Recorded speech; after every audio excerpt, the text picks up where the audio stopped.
Oh, it's back. Um, yeah, like I said this before it cut out. It's probably gonna cut out again, knowing fucking internet. The internet cuts out left and right when it starts cutting out. So part of me can't believes I'm not gonna be able to start playing the game until 12. But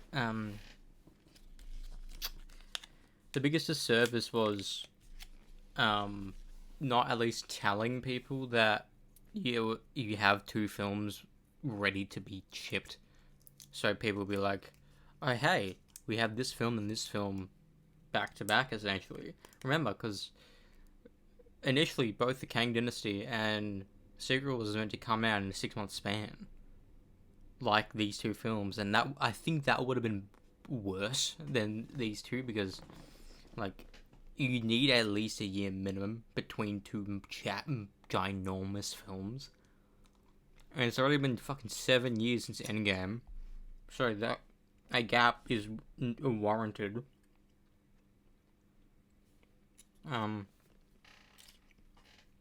So I believe that. Did I get a notification for it? I don't know. But yeah, they should have announced saying, by the way, after 28 years later releases, within 28 weeks, we'll have its sequel out. So they announce it, or just say that. Just say like Spike, or just say at the bottom to be continued in 28 years, the Bone Temple at the end of it, so people will be like, oh, there's another one. But like people genuinely believed it was DLC for a film, which I understand. I really understand that. And Jimmy Crystal is just like very theatrical in it, like, oh, Nick, I can hear you in my noodle. What charity shall we provide? Ah, the shirt. And like hearing me do that, you're like, oh, that sounds fucking stupid. But the performance here from Jack O'Connell, I believe that's the actor's name, is extremely good. So like when this is happening and they are torturing people, and it's gruesome by the way, they do not pull punches on like the torture, bad. They go fucking hog wild. It's like actually very intimidating. And you can see why the Fingers like are afraid of their leader, whom they are convinced is the son of old Saint Nick, the son of Satan. Like there's fear, there's respect, and like the charisma. Like it's very, very well done. Jimmy Crystal was a surprisingly interesting villain. But I would say the heart and soul of this movie is Dr. Kelson. Mm-hmm. So Dr. Kelson, whom we met in the last movie after Spike takes his mother there, we follow him a lot. And he is deep in study and theory around the alpha zombie, whom he's named Samson. Samson is the zombie from the previous film who we saw just like rip people's skulls off like trophies. He's like brutal, huge, imposing. His fucking cock is slinging all over the place. He got fucking meat flapping in the wind. And he is the alpha in this territory. Dr. Kelson is studying him. He has this blow dart that puts him into an opiate-induced trance. And he's in like a fugue state. And while he's there, he's calm. And he becomes addicted to it. Samson. So now, in this film, we see Samson is actually approaching Kelson. Of course, not like friendly, like, oh, hello, neighbor. May I have some more of that morphine cocktail? But he approaches him in a way different than other zombies. Instead of like charging at him mindlessly, he charges at him but then kind of stops when he notices that blow dart that he knows will put him into that state. So Dr. Kelson picks up on that and starts administering this morphine cocktail to him, and Samson keeps coming back for more. And over time, as he's getting more and more comfortable, they become like friends. Not friends in like the traditional sense, but Dr. Kelson is now treating him as he would any other patient. And it's so fucking fascinating. I would say the main character of this movie isn't Spike, like it was in the last film. Spike is a big character here, but he takes a backseat to every other character. In fact, I wouldn't even say he's like the most prominent character in the cult of Jimmy. I'd say that belongs to another one of the fingers Jimmy named Miller. Kelly, who kind of like protects Spike because he's not the strongest warrior. He did kind of just get lucky in killing that previous finger, and he doesn't want to be there, and she notices that and tries to like protect him. She, I would say, is actually like more prominent in the fingers than even Spike. But again, I really think the main character and the beating heart of this film is Dr. Kelson. And I didn't expect to be as drawn into this narrative of like maybe curing the infection as I was. Because in a lot of other zombie things, it's like this one eureka moment where they just like kind of cure the infection. But here, it's very interesting because Kelson's not setting out to cure the infection. He's setting out just to try and better understand it. So he starts to wonder, like, well, does the virus replace the mind or does it just cloud it? What are they seeing? What is Samson seeing when he's murdering babies and shit?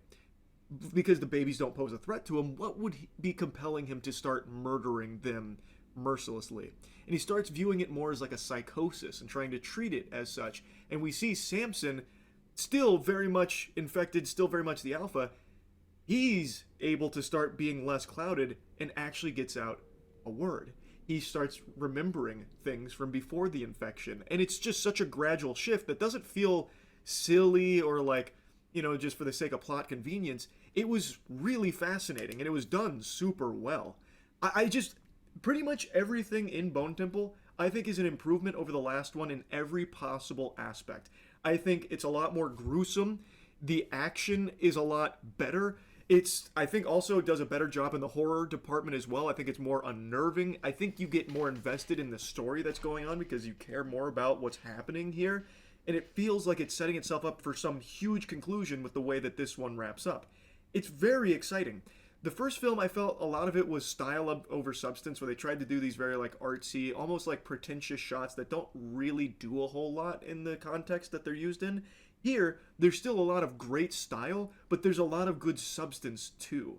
It's a really interesting journey that I think fucking crushed it. And there's a really, really fun section with an Iron Maiden song and like a crazy choreographed dance and shit. It's so good. I really thought Bone Temple was amazing. And it is so sad that it's not doing well. I hope that like word of mouth will help it pick up and start to perform better because it deserves it. But now, I don't want anyone going into this thinking that it's a perfect film because it's definitely not, especially when you put it in the framing of this being the second film in a series. It becomes kind of questionable why they're so like kind of disjointed. They don't fit super well together because, like, for example, Spike's father, who was a very big component of the first half of the previous movie, he's not even mentioned in this one at all. And this isn't even really Spike's story anymore. We're exploring, true evil with Jimmy and his gang, and also, Kelson learning about the infection. I was lying on the grass of Sunday morning of last week. My biggest understanding of the film is that it's a genuine part 2. It's a chapter 2 of a 3-chapter story, so it's essentially we have a massive film cut to 3 parts. That's essentially what it is. I don't know if the third script's even been written yet. But I see it like that, and that's why I believe that it not feeling the same. That's AI. What the fuck? Why are you using AI for Nicorette lozenges? Fuck off. Like generative AI. That's bullshit. Anyways, like that is just it. But because a lot of sequels try to be the same. And I'm glad this one's different. Because if it was going to be the same, I would have been like, that's alright. But, like, if chapter 1 was about Spike and his understanding of the zombie world being changed and how, like, oh, this isn't a crazy person. He just understands zombies more than anyone else. He's not sure. You can argue that his fixation on the graveyard is weird because, like, it kind of is. I think even he would understand from the outside perspective that seeing a bunch of skeletons and skulls basically in your home is a bit odd. Zombies and humans alike.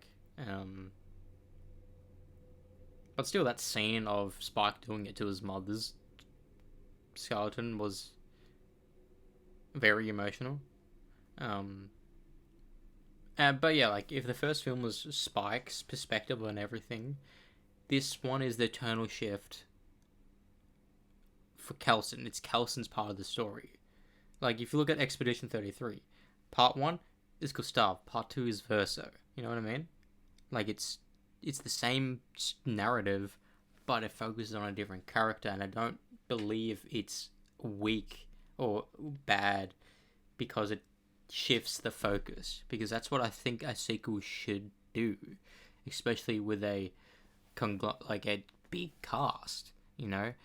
Like, I'm glad Samson was a pivotal character in this film, because he was so good in the first film. He was so scary. And in this one, he basically became an anti-hero. Like, genuinely, like, I'm excited to rewatch the film. Because that's how good it is, and it doesn't help that I missed the first bit of it and the text at the top. If I can find, like, a rip of the first, 4 minutes, I'll need to view it, because I didn't realize Gold Class didn't really have that many trailers. So it's a bit disappointing that I was 10 minutes late, but that's fine. But yeah, let's continue. I don't think that's the biggest deal in the world. There is something that I did kind of find a little disappointing. The fingers, I understand there being a bunch of them. You can't really flesh them out. They are kind of just one-dimensional. I get that. But what I really didn't like is that it's established that these fingers, the other Jimmies, are extremely strong. The strongest people that he's come across, and in order to even be one of the fingers, they have to pass the initiation, which is killing a previous member, which is supposed to be very, very difficult because they're very adept at surviving and fighting. We saw them dispatch of zombies easily. They completely just massacre zombies. They massacre people effortlessly. There was even a duel when they came to a small settlement where one person, Jimmy, said, "You can join us if you kill one of the fingers here. Choose your fighter." He chose someone, and the girl completely outclassed him and annihilated him. So they are established as really strong fighters. But towards the end of this film, they are easily killed. So one of the fingers is able to kill all of the others with single moves. And I'm not talking elaborate moves or anything. It's just this and this. And it wasn't surprise attacks or anything. I guess one of them was, but the others weren't. It was, you slapped one of them, then stabbed, and then the other one stabbed. And it's that's underwhelming, because this whole time we've been led to believe these fingers are maybe not equal in terms of fighting prowess. Maybe this one finger that's betraying them is more talented than the rest, but it should still at least be some kind of fight, some kind of climactic showdown, I would have thought. It just feels like they were strong when it was convenient for the plot, but then really weak when Spike needed to survive or when they needed to wrap a certain thing up. That just felt a little deflating to me. I would have liked to see them be able to show why they're even fingers in the first place, about being strong fighters. And there's a couple other individual scenes I don't think worked overly well, but it's really not a big detriment to the film or anything at all. Like I said, I think the movie slaps overall. I was very impressed and pleasantly surprised at the big improvement between the previous 28 years later and now this one. And like I said, I really would like to see how this story concludes. Anyway, though, that's really about it. See ya. That's the thing. Each film has its own identity. Sure, 28 Weeks Later does feel like the first one, but since it's a completely different cast, you watch it and it's automatically different because Cillian Murphy's not in it and all that. But they're on the same wavelength because it's in basically the same time period, and since this is even growing up, if they were making a third one, I knew they weren't going to do 28 Months Later, because they would have done that already. And they would do 28 Years Later, because that just is a better title. Genuinely is just a better title for a film.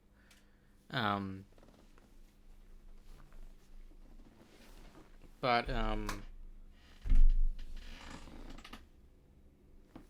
it's just interesting. And like this, I think the Bone Temple, for my own enjoyment, I think it was the best of all of them. It's on par to the first one, I think, if not better.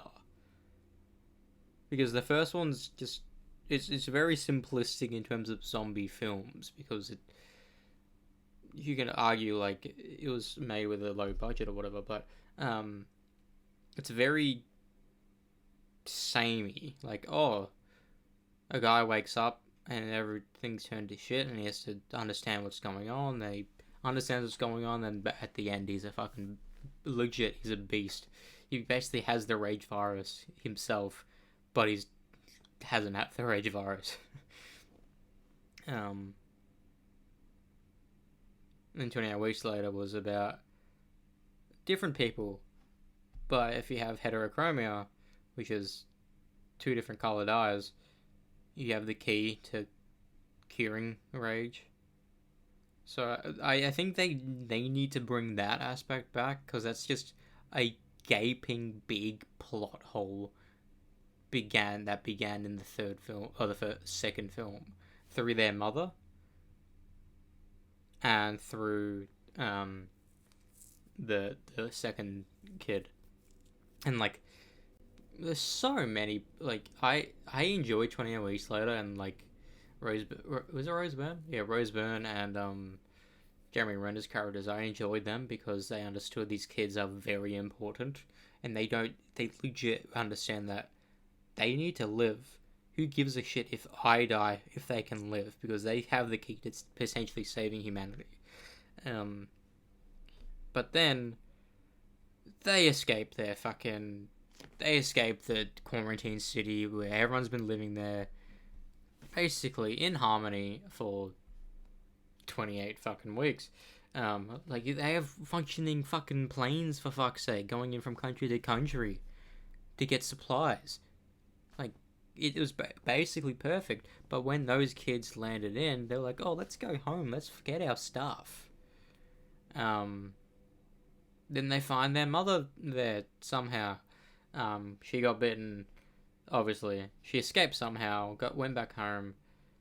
She has the virus, but she suppresses the rage because her heterochromia makes her not be a rage monster. And that's why she gets brought back to the camp. But then, like, genuinely, this is the point of the film where, like, I know something needs to happen to make, and, like, essentially an outbreak to occur. Like, everyone being condensed in, like, a room was fucked, but, them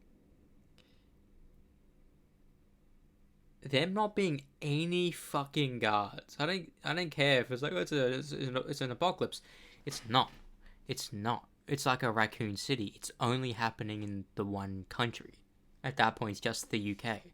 Even in 28 years later, everything is flourishing besides the UK. And somehow the rage virus didn't spread in Paris because they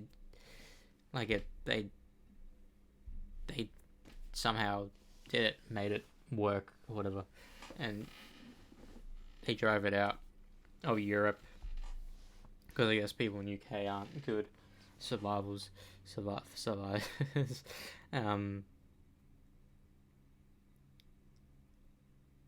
But yeah, no guards were there for the dad, played by the Rumpelstiltskin guy, or Mr. Gold, or whatever you want to call him, from Once Upon a Time. He's a worker there, but like, there's like easy conflict of interest. He works there. She's his wife he thought he left for dead. Come back. Basically is the key for humanity's survival. And he goes in with ease. No one's there stopping him. And that's why it all failed. because of that one action. He became a zombie. He became a zombie from her biting him. Then when he became a zombie, he bit her even more to kill her.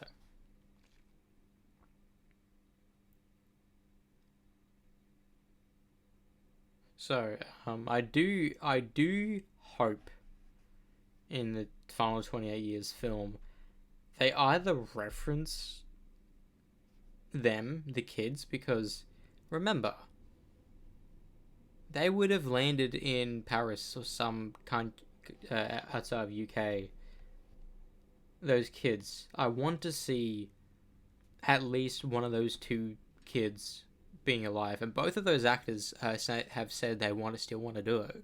They want to be able to come back and continue the story their characters essentially started, and like the possibility of basically having a Jurassic World Dominion of like every cast comes together to like essentially end everything, because we have one way to kill everyone and then another one.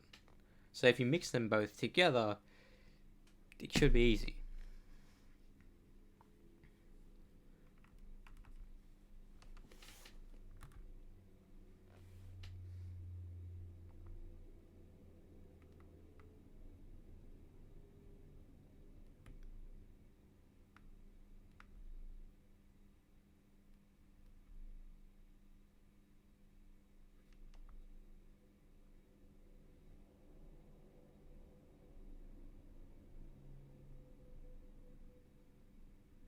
They should have just called the film The Bone Temple 28 years later story or some shit. I don't fucking know.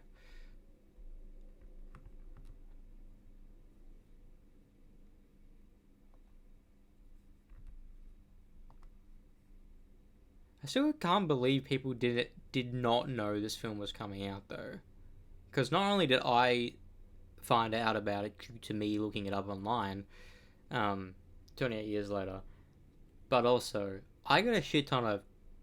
I saw the trailers multiple times with either other films or on my thing. So if you're chronically in line and you haven't seen any reference to it, I don't know.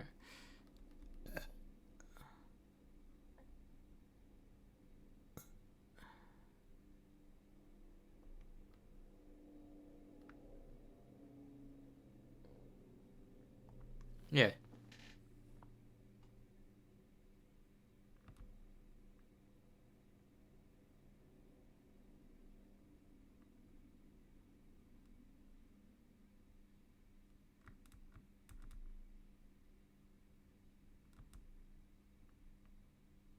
Yeah, that like pitch shift was like, I'm sorry, I don't have a ticket. Like it's like, whoa, and it cuts to like, oh fuck, I'm a zombie. I have to fight beings. So he has the abilities he has as a zombie. Like I don't know if it's they need to touch on this because I've been mourning about this ever since I saw the film. Are they still living in there? Do they see everything happening? Because it's not them controlling, it's not their brain. But are they in there somewhere seeing everything? Like Bruce Banner and Hulk? Is that what's going on? Or is it something where, like, they themselves have a switch shift, like a switch shift in their brain where, like then you can't help it. Like, it's your body's still controlling, it's your brain. But you need your brain to be healed in order to see things clearly, like psychosis. That's what I mean, be like, since he's a alpha zombie and he has all these powers, part of me believes that if he didn't see any of it and he did completely get transformed, he wouldn't still have those skills.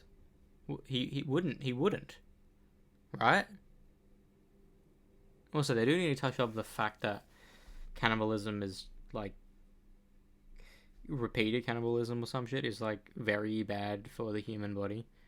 And, like, just, I don't know.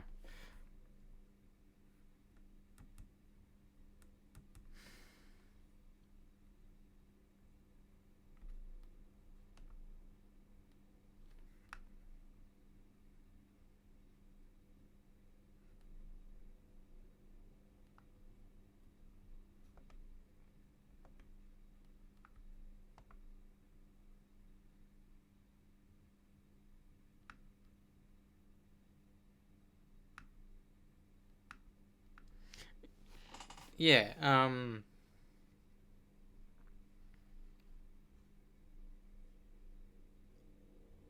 I understand. Maybe if you haven't seen 20 Years Later, you would think a trailer for this one is just a different trailer for that film. But if you saw the trailer, if you saw the other film and saw the trailer for this one, you'd be like, this wasn't the film, right?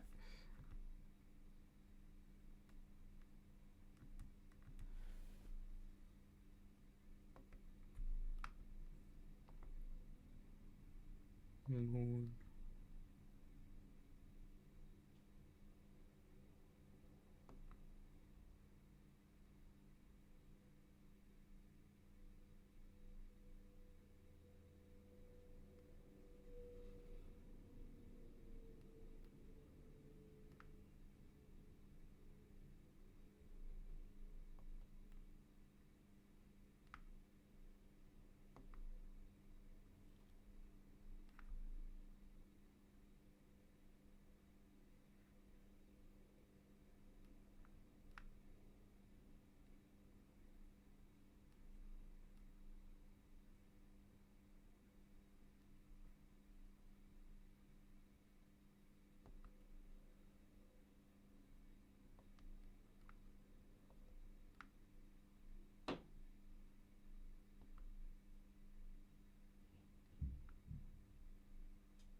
Yeah, the maiden scene, like, since I know the song, it missed, and I know the vinyl. Like him pulling it, like my biggest critique is that the vinyl would not be that clean after even regular 28 regular 28 years of just storage.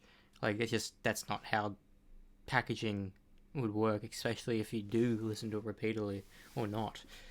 So it's still pristine. It does feel like they just bought it for that shot or borrowed it from someone. Like it doesn't feel like, oh, this is the one that was. Remember, that came in the 80s, so it also has been 20 years since it was released, plus the 28 years in the film.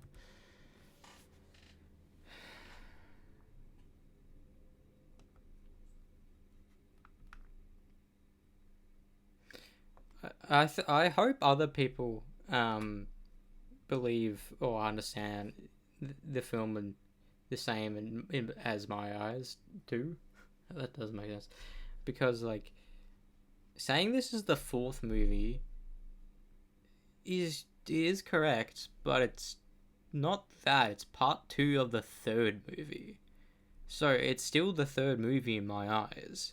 It's not a brand new film. It's a extended part of the story, and you can argue that like, isn't that just what a regular sequel is? Yeah, to an extent.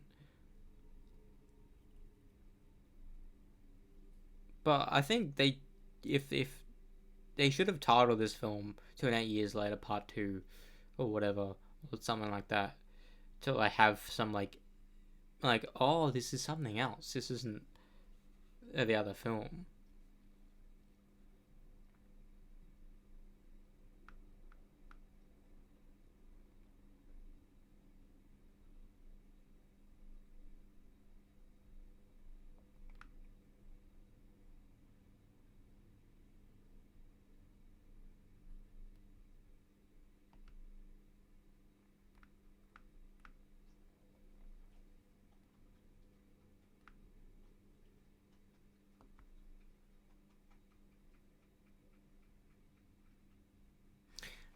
I'm sorry. How can you see a trailer for a film and assume it's for a physical release when it says film coming out in January? Like it doesn't make sense. Like you you have to be so non-interested in the films to see a trailer and just think, oh, it's for DVDs, and I'm like, no. Buy it at home is what you would get. Not some people are dumb. I'm sorry.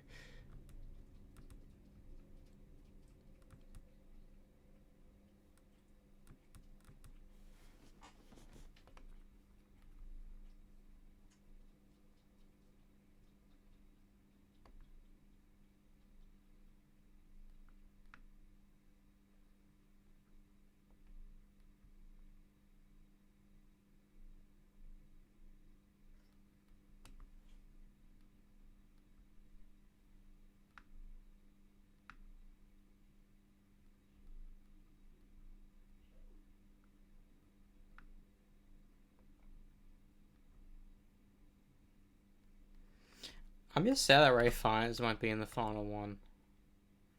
I hope Samson like keeps his spirit alive.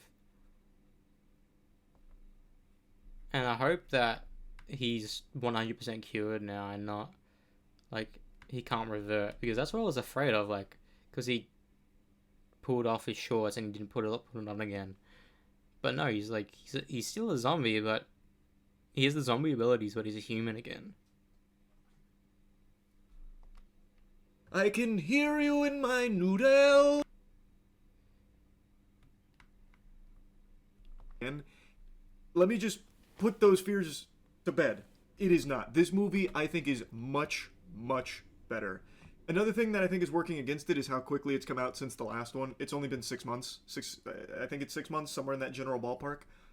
So it hasn't even been like Yeah. The two biggest disservices.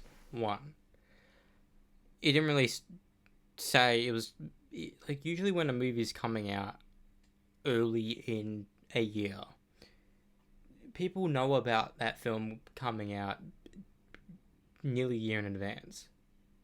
I only found out it was coming out after I saw the other film, and I was so surprised. I was like, huh, they make it already releasing another one, but then I found out, it's releasing in January? That's so soon. Like, in order for it to properly have stuck the landing for me, sure, you can argue that, like, but people need to remember the other events, but like, what they should have done was give it a year. Give it at minimum a year and a bit. Like, the other film came out in June. Make this one come out of September of this year. Like, have some big like gap. So when it comes to streaming, people may check it out and say they like it or they don't like it. Then that's when you announce we have another one coming out now, or coming out in September.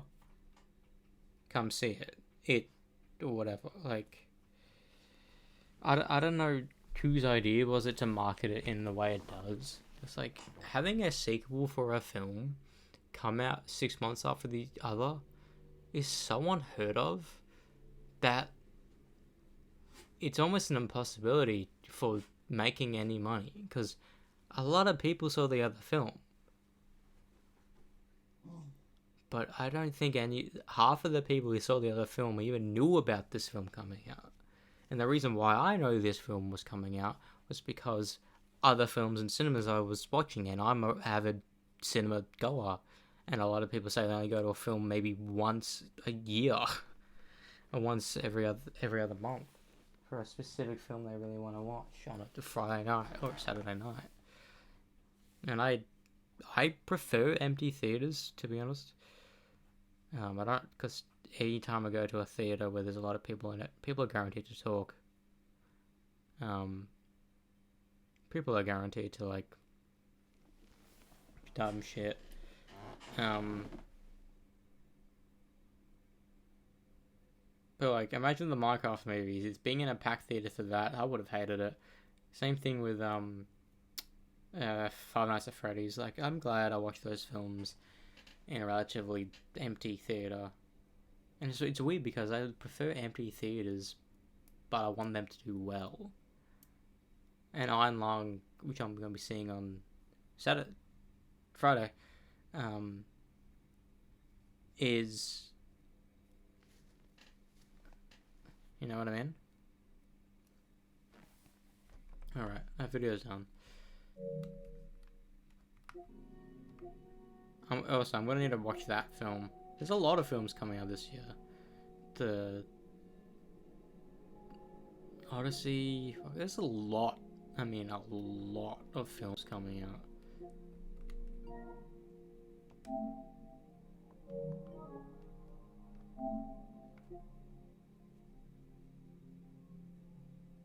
Even games, bro. Like, I need to fucking crack down on these games, bro.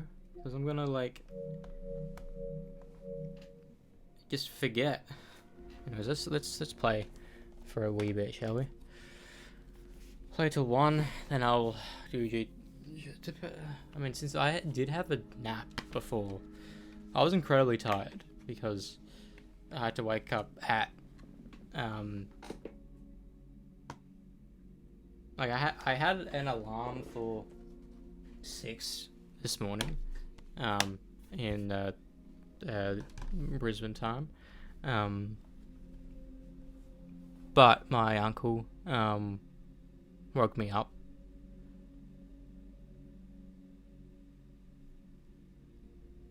My uncle woke me up 10 minutes before my alarm. So, like, every time I get woken up before my alarm by someone else, my body has a weird fight or flight where, like, I suddenly get up because, like, that's not how I intended to get up.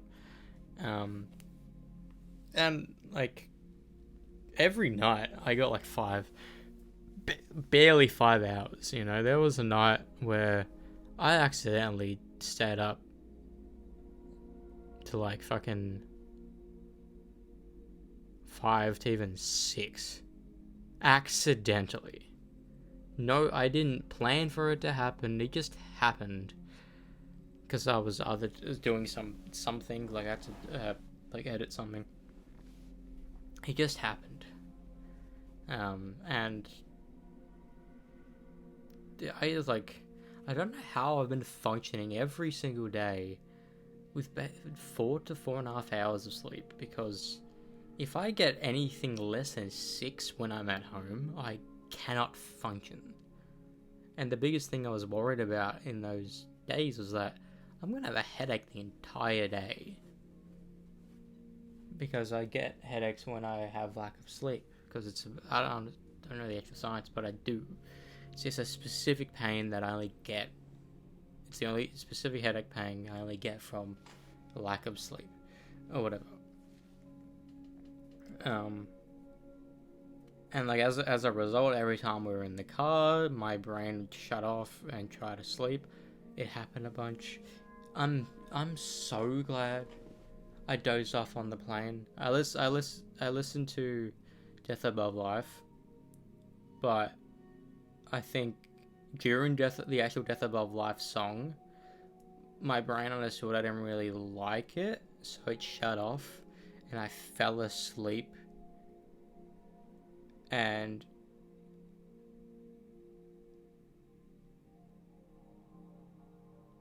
I didn't wake up. I only woke up at the beginning of the path I walk. So I think I didn't. Let me actually check the songs, because that's an album I don't know back to front.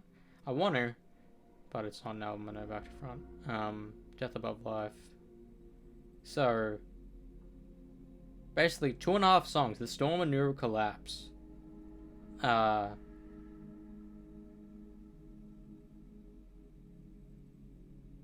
Yeah, songs I didn't know.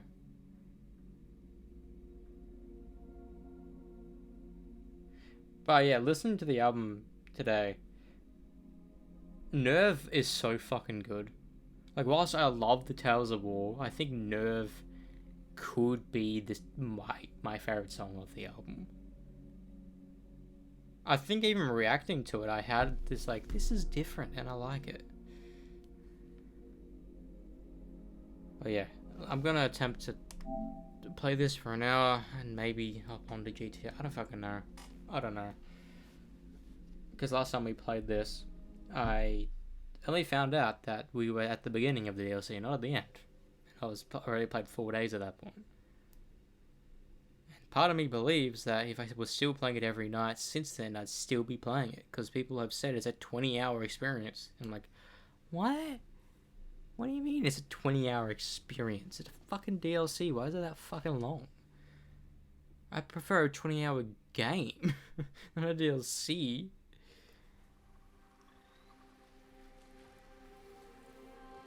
Also, I found out up there, was it up down here? I forget. That apparently the OST for the movies, the first film, is actually the second OST, because the budget for Avatar didn't just go into making the film. It went into making the lore of the film. You know, different fucking like fandom posts, like every single animal and like fauna, flora have different fucking things on it. All these like Latin names and facts, histories. Each character has a history,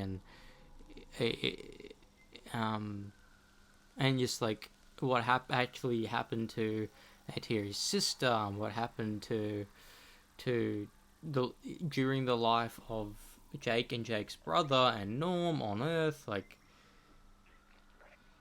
there's so much backstory on it, and James Cameron wanted the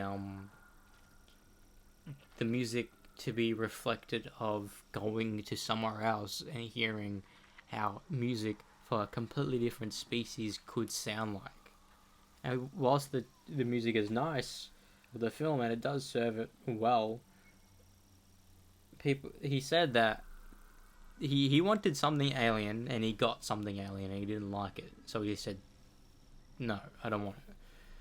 And it's funny on surface, but I think it was a good call, because if you make a film and it's going to be your biggest film ever, it still is. People say it's like it's not bigger than Titanic. It's bigger than Titanic. It's not as rewatchable as Titanic, maybe, but who knows.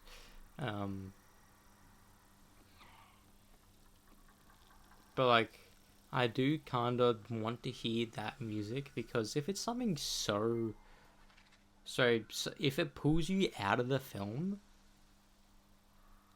me as a musician will not be able to focus. You know, it's kind of the same thing when I hear a song I know in a film and my brain like fixates on that song before the movie. That's what happened with Master of Puppets and Stranger Things. It was like, oh, I'm just paying attention to the song at this point. And I was like, this is not how the song goes. Whilst fucking Max was running for her life and Eddie was playing guitar. That scene was fucking peak. Yeah, still, it's my brain, like, it doesn't really comprehend that, like, oh, it was only 5 days ago.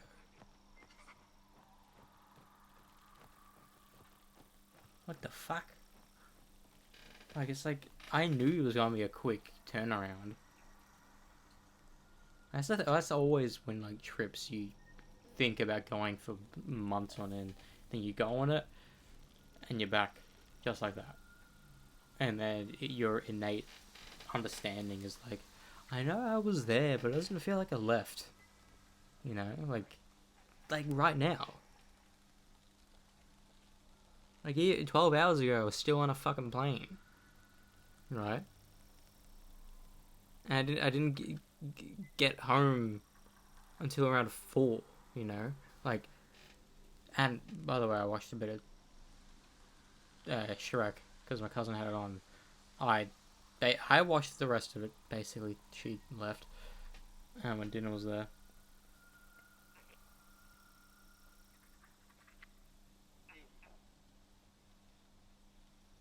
So it's also shorter than I remember. It's like, oh, you're already at the swamp already? Like, all the fairy tale creatures are at the swamp. And I looked away. And now I'm already at Lord Farquaad's place. Look away. They're already with Fiona in the thing. Walk away. She's already an ogre. Walk away. I'm like, it's only been like a minute.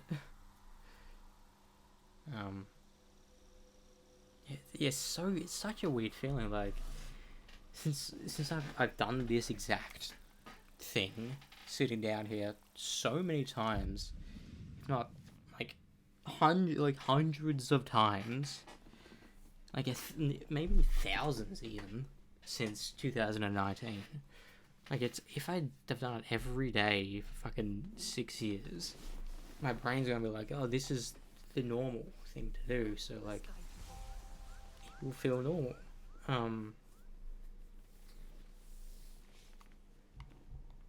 Like, that even happened before. But what was even weirder was when I was up there. And when I went to the bathroom, I'd have thought to myself, was like, it's like I have never left. I didn't even leave, even though it's been 2 months since I left. And, like, it's a weird feeling, but like, it, like, my brain, it's so fresh. Like watching a movie. It's like watching a movie again, only after a couple of months. It's like, I remember everything. Why am I watching it?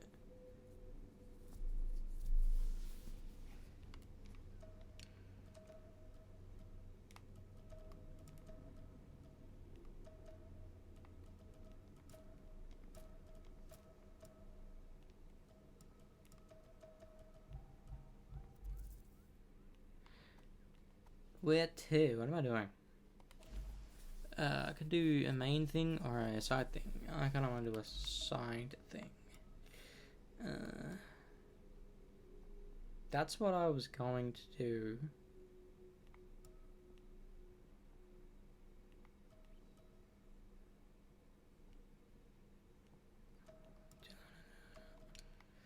Let's see if I can... I don't need to do these.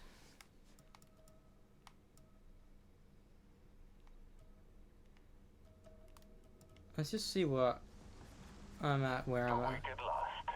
Sotlek, it's good to hear your voice. Are you okay? Better than you. You slept for some time. The Sky people have set up new sites. They think to finish us off on the ground. We won't give them the chance. Where are you? At one of the little camps. Nassim and I have already taken it. Come join us. And we True. will wipe out the rest. True. True. I get to choose where to go. Right?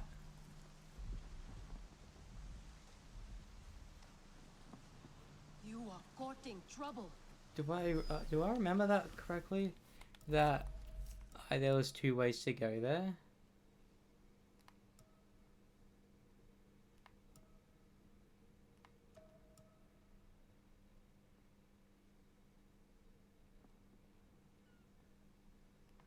I don't actually remember.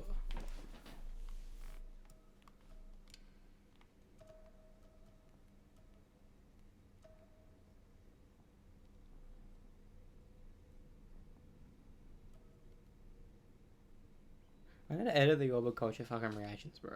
I need to. It's been fucking... No one is gonna watch those videos. But I still need to have them out. It's like, oh, if I had them out, Neural Collapse would have done well, because Neural Collapse is a banger of a song. I've only heard it a couple times. I technically heard it today, but I don't remember it because I fell asleep whilst listening to it. The entire thing. Same thing with The Storm. Even though The Storm was pretty decent.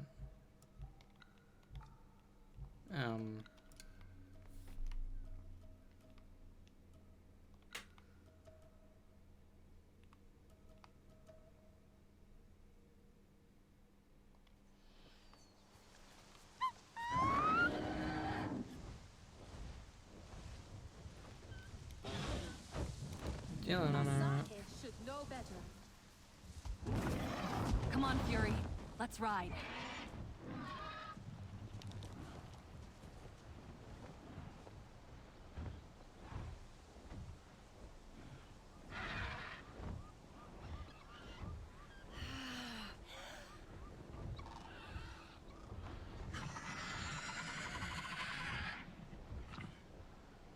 Don't worry, I'm getting you a fishy. Part of me doesn't want to give you my fruit anymore. No, I don't need to.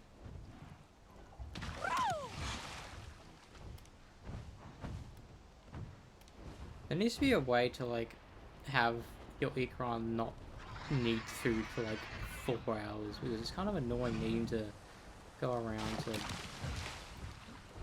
give them food. It is quite annoying. Do I wanna... Whoops. Go somewhere I haven't gotten? I don't like how camps blue means I've been there, but other things... Does it...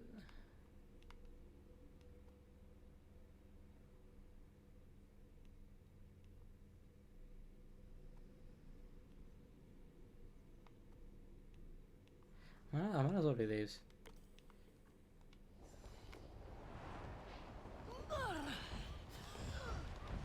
We're back. I had planned playing this game for a lot tonight. I'll have to do it tomorrow. Because I don't want to just do an hour of these games a night. It's actually my main game, even though I really want to do GTA. But it's like, it's already midnight and I'm tired and I'm like...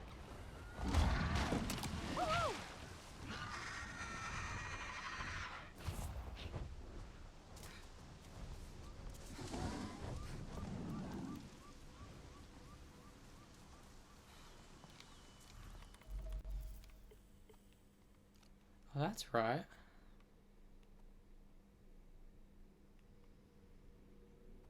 Is it because I powered this place up?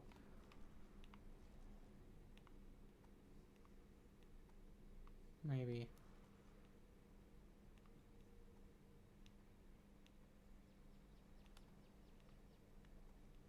I'm gonna need to go around and fucking find everything. Like, it's gonna be easy. Because it's like bang, bang, bang, bang, bang. But I need to start playing fast. Because if I'm just still in the first 4 hours story-wise, so I'm gonna be here for a while. I really thought each DLC, these first 2 DLCs would take a week each.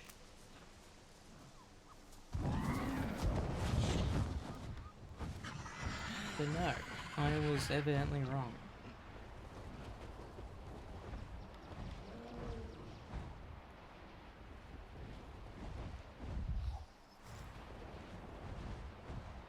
Don't tell me it's the one stuck in the ground.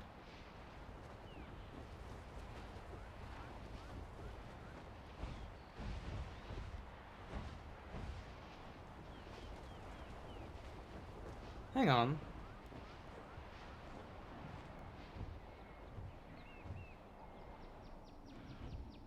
Is that true? That you don't need to be connected in order to fly?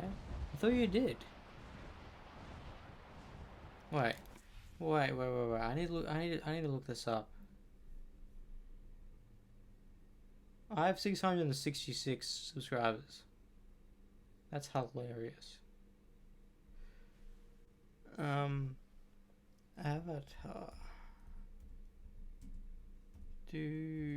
Nah. I need to turn off my light. That's better. Because I think, does it utilize a bunch of powers?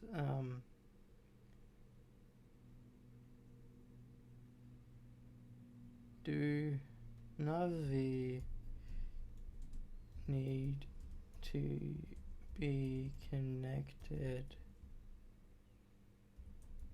to Ikran?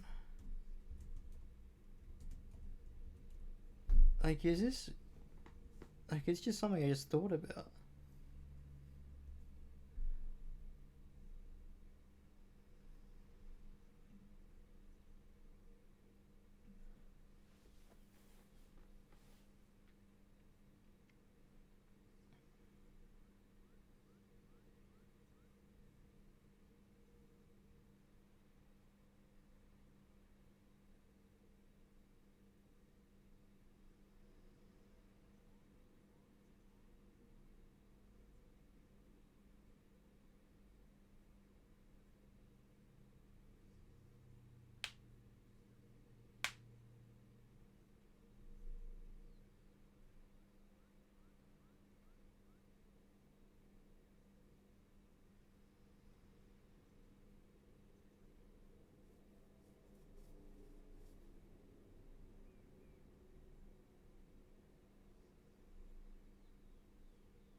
Because I had assumed you needed to be connected.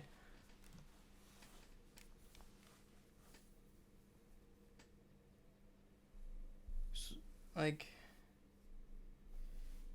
did they? Is that an oversight from the game devs? Is like, oh, because I just had that thought, but like, I'm flying the Ikron, but the Curie is not connected.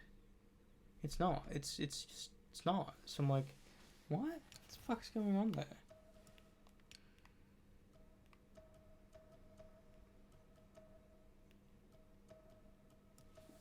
You got mail.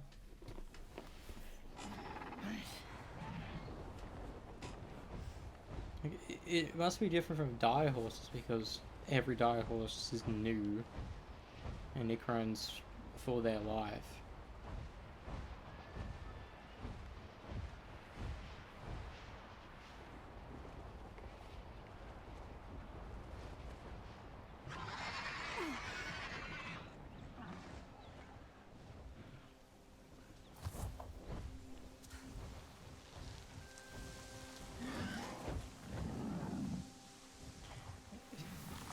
It's also something I find funny is that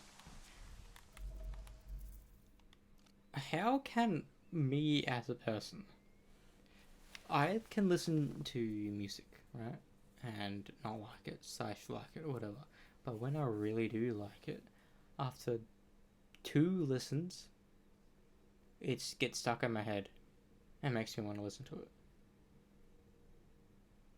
Like the people call it an earworm where a song's stuck in your head.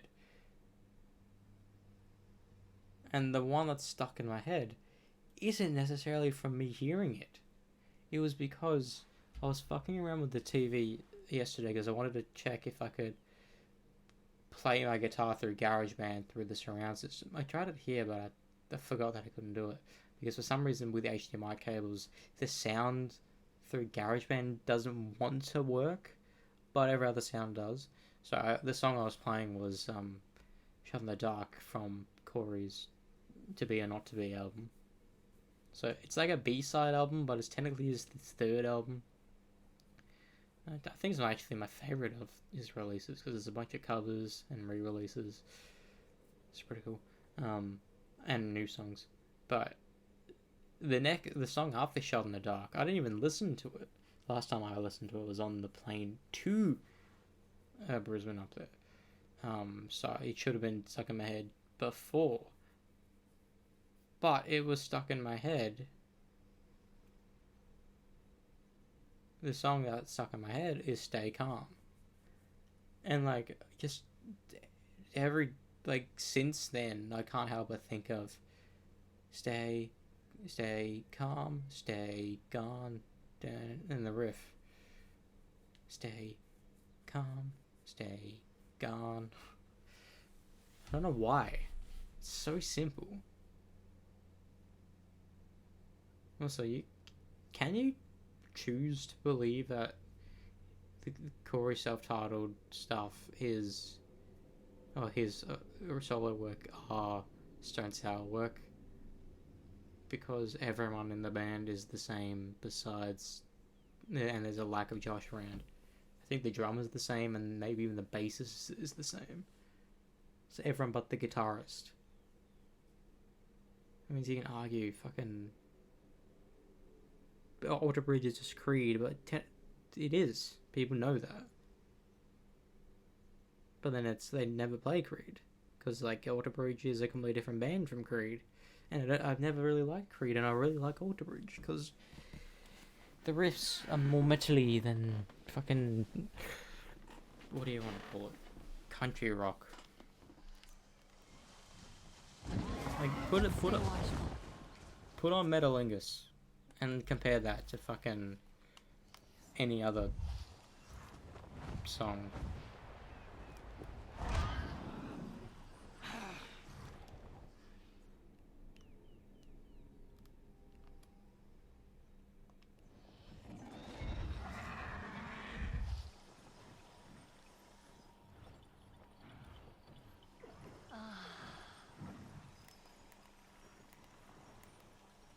There's something in here.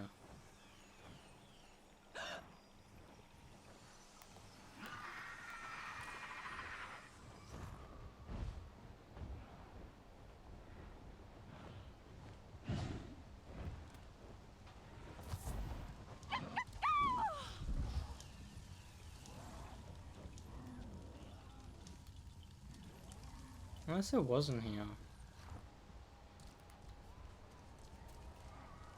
Can I fly Yui around? That'd be hilarious. Hello, Solek. Nassim has led her warriors to attack the next camp. I saw Minang with the Zakru at the crash site. The Zeswa must be out for blood. They will have it. Harding is behind this. She's back on Pandora. She's out for blood too. A gathering like the games made for the perfect ambush. We made it easy for her. No one could have seen this coming, Sotlek. I should have. I dropped my guard. A mistake I would not make twice. RDA machinery is still active in this camp. Some kind of communications. Sid should be able to handle that. Good. We should not move on until this place is useless. I fucking love how they hate humans. Like, understandably, because they come to their planet and fucking just not only destroy their way of life, but destroy ecosystems too. You know. I'm assuming they're just killing their animals to eat. You know, because I like scrambled eggs. Like, do they have chickens on Pandora? The fuck? Or is it artificial food? Like in the future, artificial food is the way people eat food in the future, because there's no such thing as cows, because their last cow died or something. I don't know.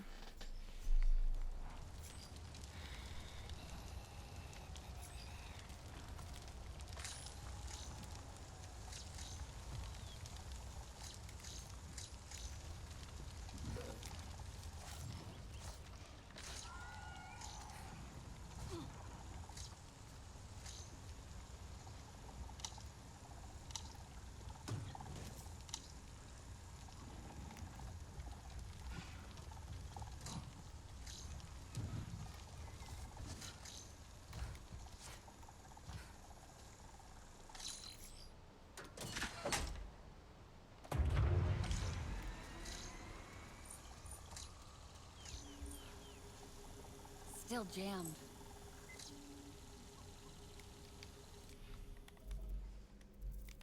What did Theo said for me to do?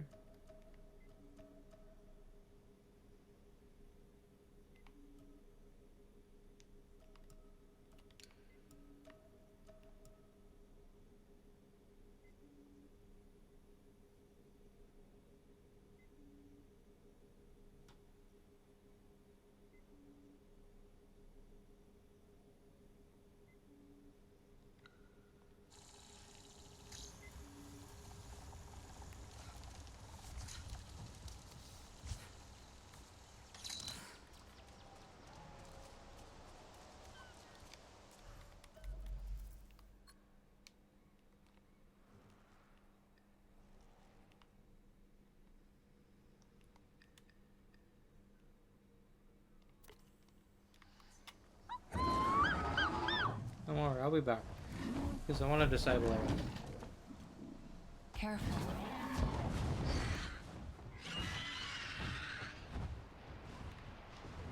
So like would be semi-fine, where it's like, the fuck are you doing?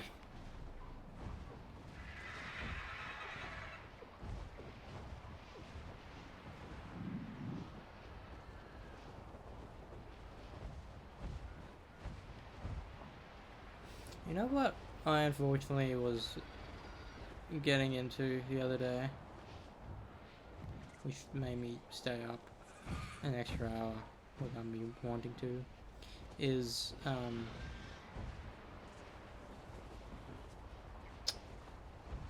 the shark attack subreddit. So not only were people talking about shark attacks, like an infamous one that happened in Australia, where like a girl, the family was in the water, and like within a minute, her entire body was just gone because the shark, bang, took off the leg, came back, another leg, then an arm, then its final bite was head, torso, and the other arm. And like, Jesus, just thinking about that, that is a horror film. But it's happened. Like, I've always like I understand Jaws made a lot of people scared of sharks. People say like it's bad because people want to kill sharks now, and I'm like, I'm sorry.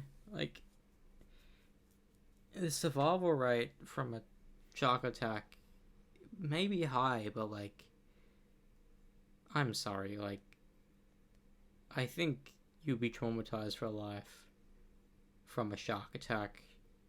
So anytime you go on water, you can't do anything. And like, I just saw a bunch of fucking clips of like shark attacks, whether they were gruesome or not. Like, it like happened in a far, so you have to imagine it.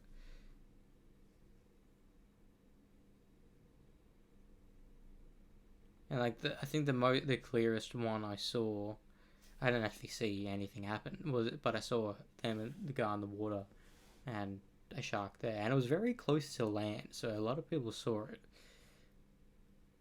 He was swimming, shark was there. He was trying to swim away, and I think maybe a chunk is already gone from him, and he's trying to swim to land. I think he's yelling out, "Papa."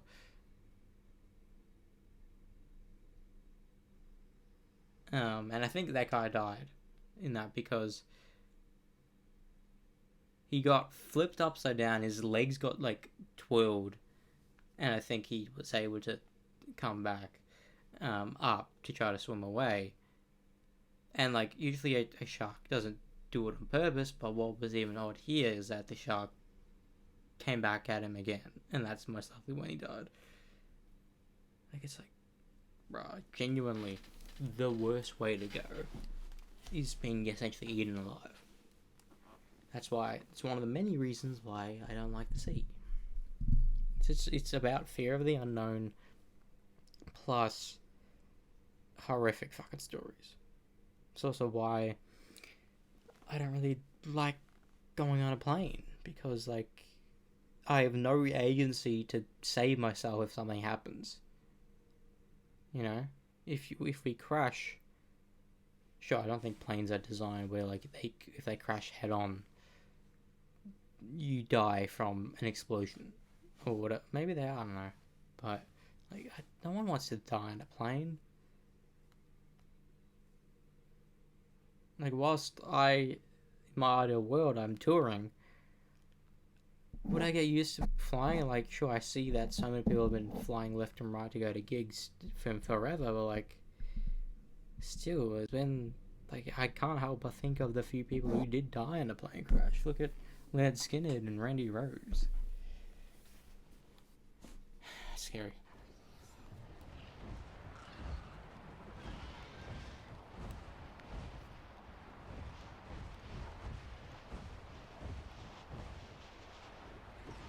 Is there gonna be people up here? I don't know. I see a balloon platform, Taelan. Cool. No need to land on this one. Just shoot the tops off the generators. That will give me access to the system, so I can download the data from your SID. You'll have to stay close, though. Got it.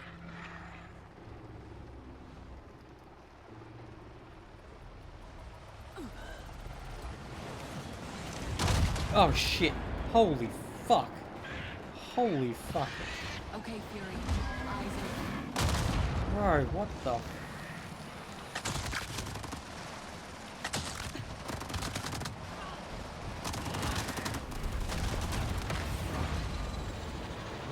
Holy shit!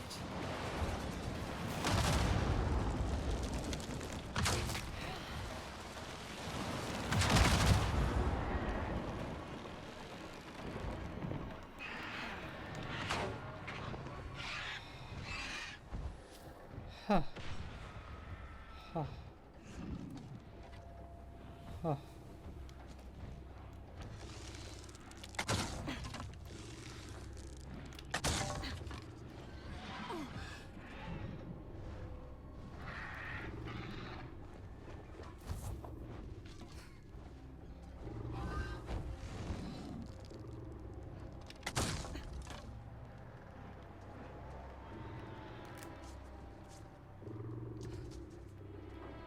Oh, it is something you can.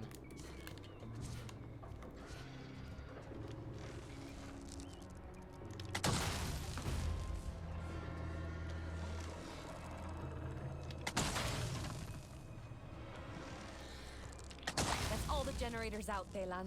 Perfect! I'm in! And it's downloading!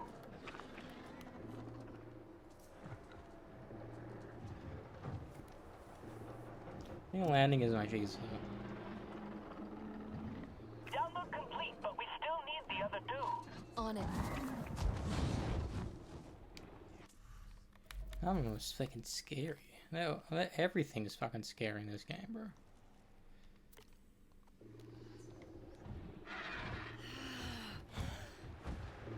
Like, I like the game, don't get me wrong, but it's only because I like the idea of being a young me would say an avatar, but a Navi,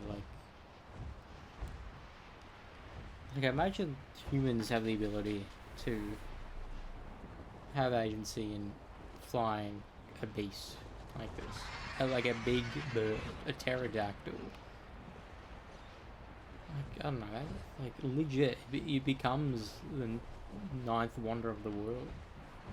It's like the yearn to fly. I think a lot of people do, and that's why planes started happening. But like when you're in a plane, I don't think you feel like you're flying. It's scary when you look out the windows. Like, oh fuck! If something happens now, if I fell down right now, I can't do anything.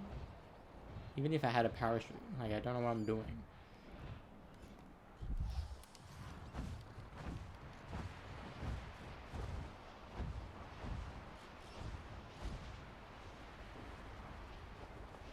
So like some fear, like human on human warfare is like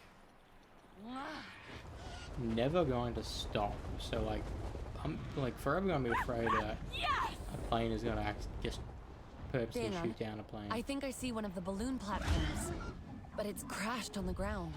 Hopefully we can still access the console. Let me take a closer look.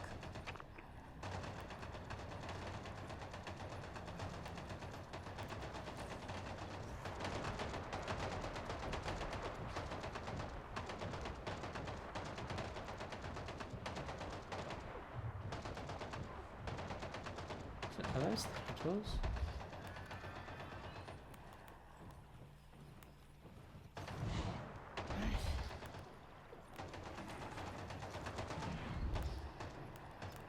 I don't know all these.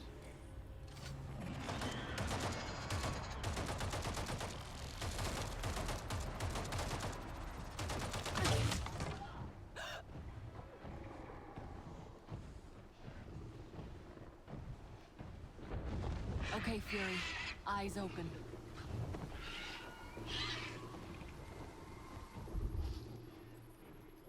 I don't know exactly what happened. I don't know exactly what happened.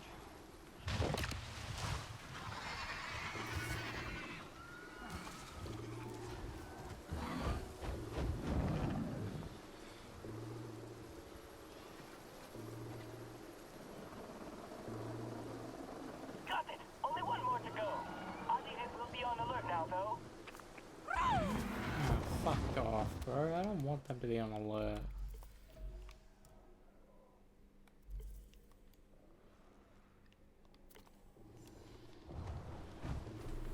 I need to remember how to get my health things back up. Is it from eating? Or resting? I know it comes back when we die, but I don't want to die.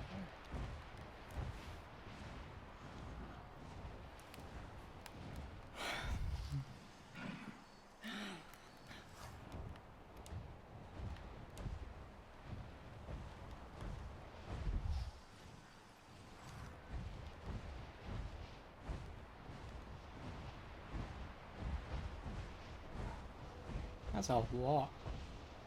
That's a lot, bro.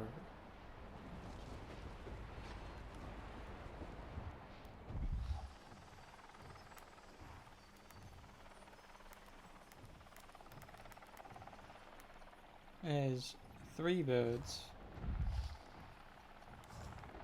over here. I see a balloon platform. Okay, so shoot the tops off the generators to give me access. I'll let you know when I'm in.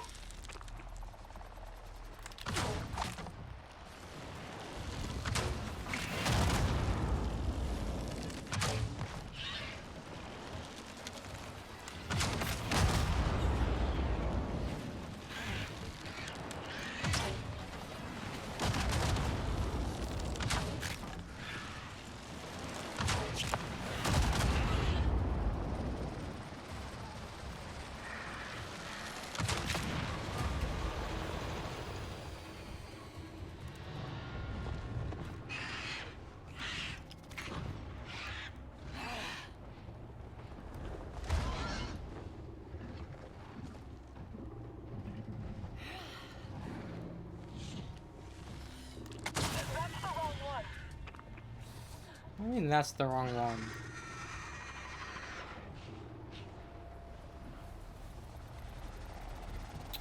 Fuck me. I didn't know there was wrong one. I didn't know there was a right one.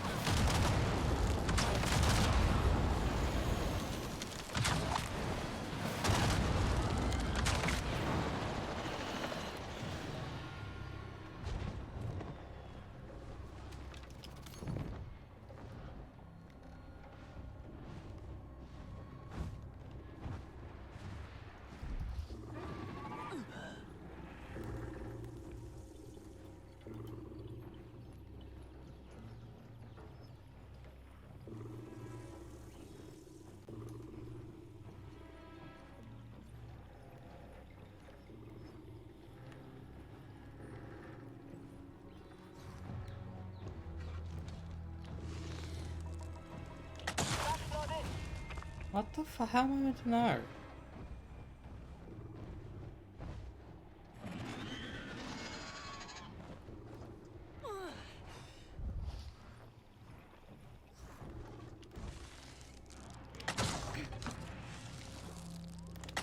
No, not that one. Oh my god, I've hit everyone but the right one. I was actually gonna hit that one first.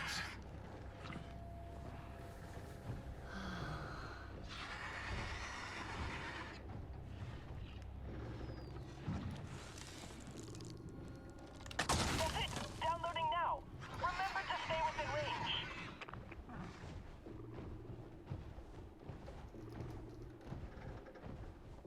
Nice. Okay, got a fix on the signal that's messing with Sid. Great. What have you found? It's coming from an RDA antenna. The facility is nearby. There should be a terminal inside the control room. That's where we shut down the antenna. Okay, I'll head for that. Uh-oh. The control room is locked down. We need to knock out the security system first. I'll find a way to get you in. Looks like there's lots of RDA there, so be careful. Send in coordinates now.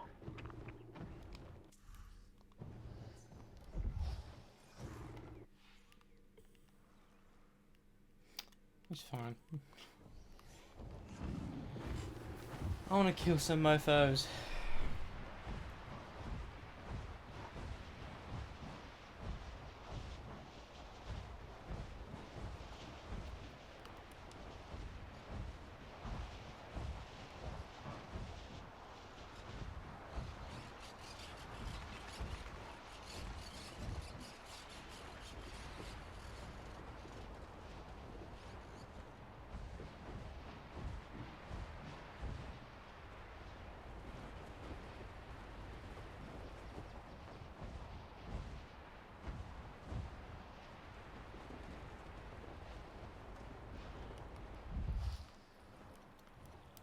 Delan, I found the RDA's antenna facility. I'm still working on getting you through the security doors. Be careful, okay? With Sid not working properly, it could be dangerous in there. Delan, any luck with the security doors? I think I found a way in. We need to overload the power to doors first. Are there fuse boxes around? I'm on it.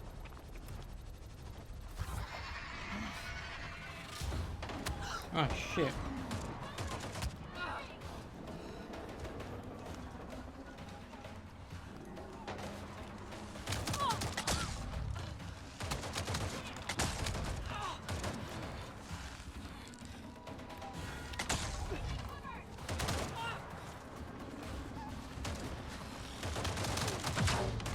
fucking hate them dancing, bro.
Come on, Fury. Let's ride.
In range.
Need to find the rest of the fuse boxes. They're gonna be back.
Keep looking.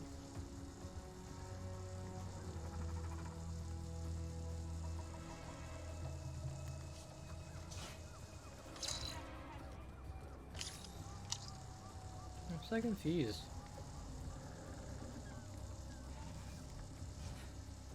Got nothing here.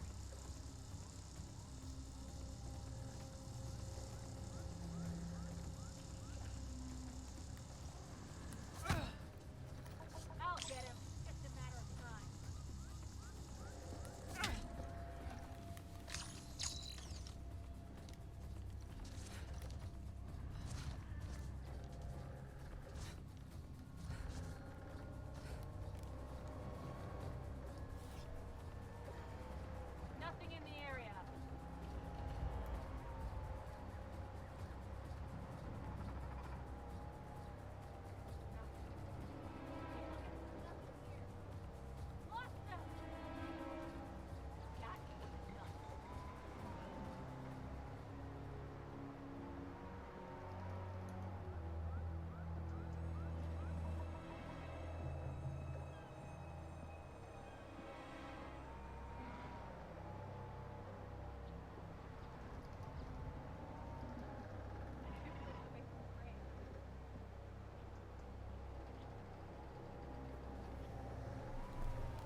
side.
I don't know if my game is glitched or if this side mission in particular is glitched. Part of me just wants to stop and try tomorrow.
can we?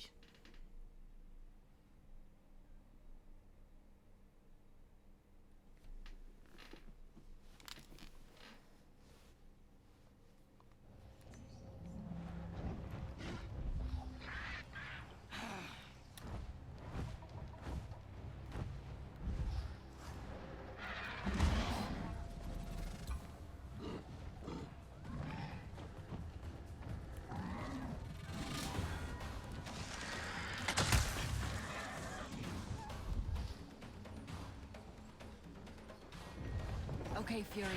Eyes open.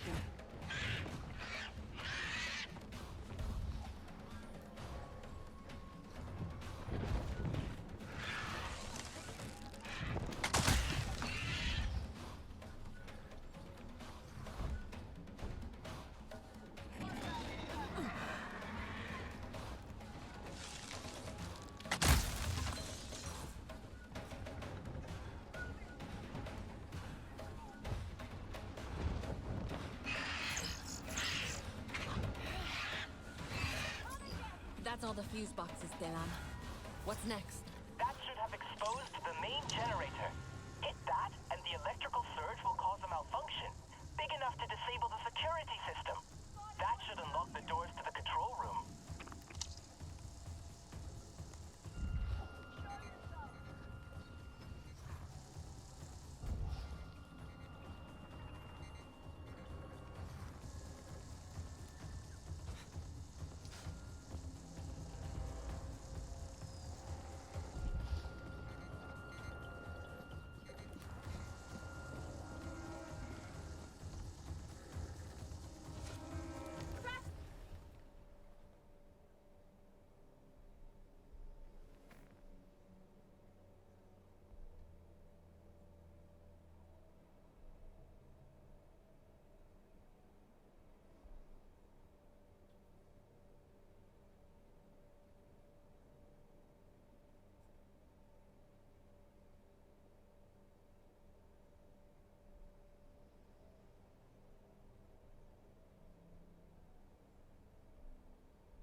Where are you? Come on out, I won't hurt you.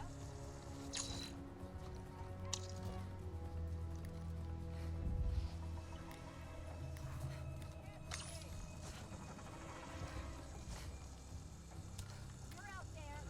I can sense it. Keep your eyes peeled. Nice catch, Fury!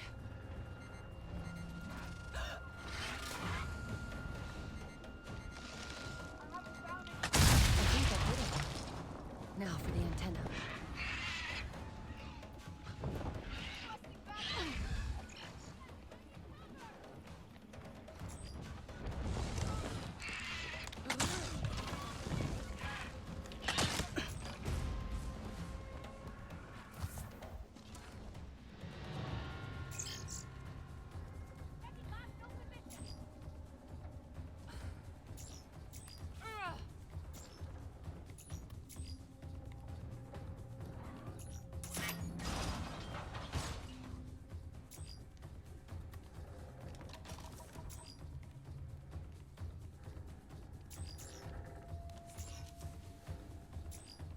SecOps Field Report. Monitoring of prototype troop tracking network. The system aims to track troops in real time without I'm interference from inside, Pandora but we have a problem. electromagnetic fields. It looks like we knocked out the power to the Early computer user circuit feedback reports show persistent connection drops in the last 24 hours. Ran stability test, inconclusive.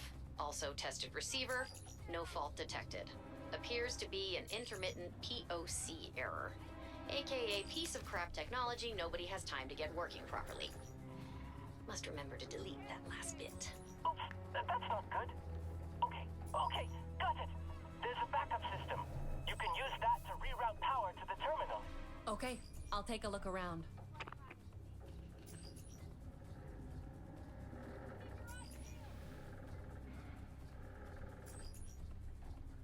Watch your six.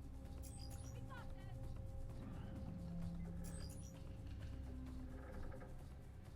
Barely survived.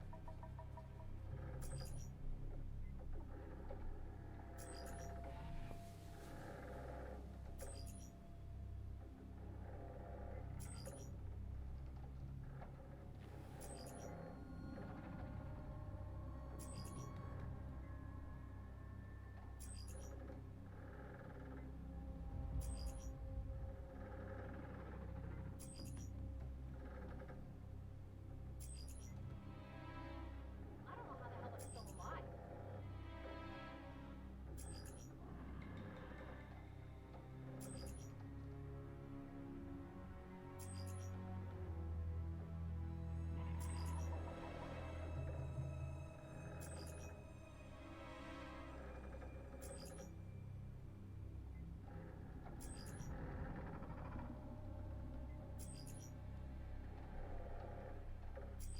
Well, we live to fight another day.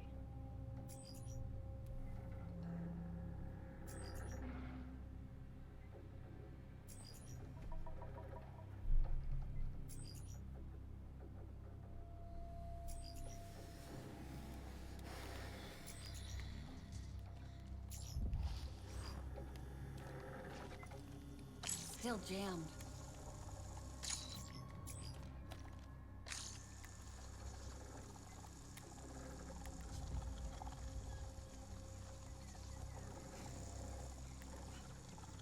That was rough.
How do I get to there?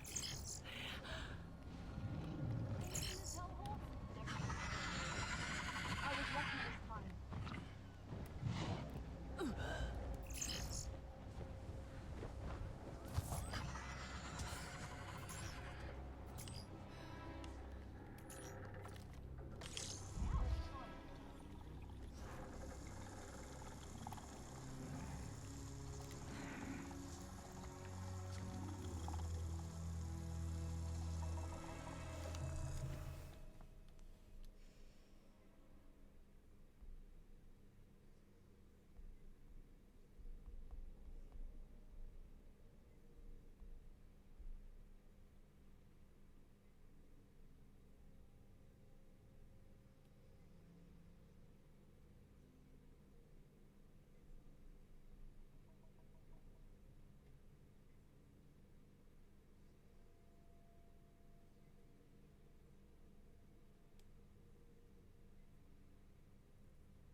weird crap in this place. Okay, whatever.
let's get this fucking mission done. I want to lay down and pass the fuck out.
Warning, system overload imminent. Immediate shutdown advised.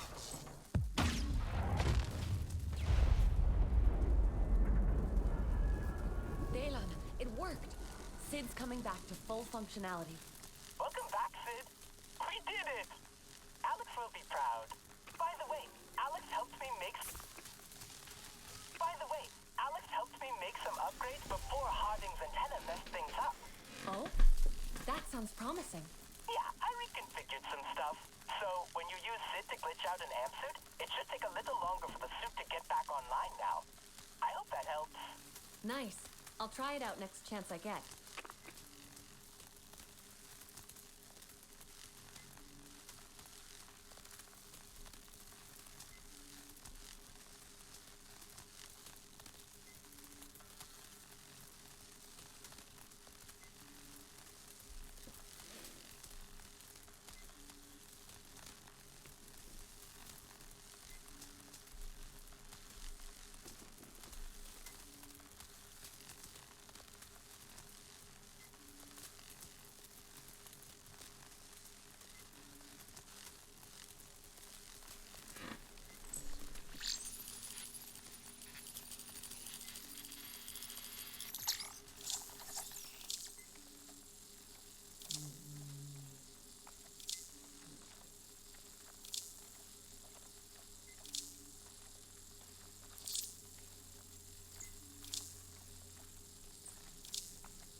I have to, yeah.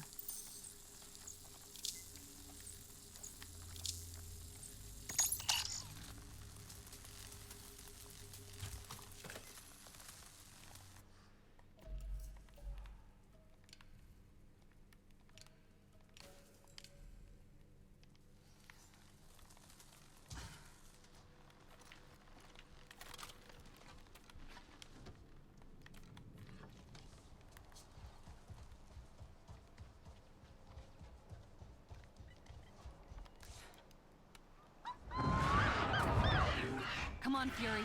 Let's ride.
I'm done.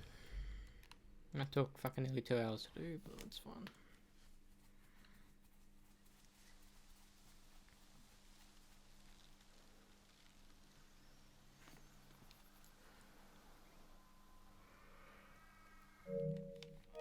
If it wasn't on my phone, I would have finished this when I wanted to 2 hours ago.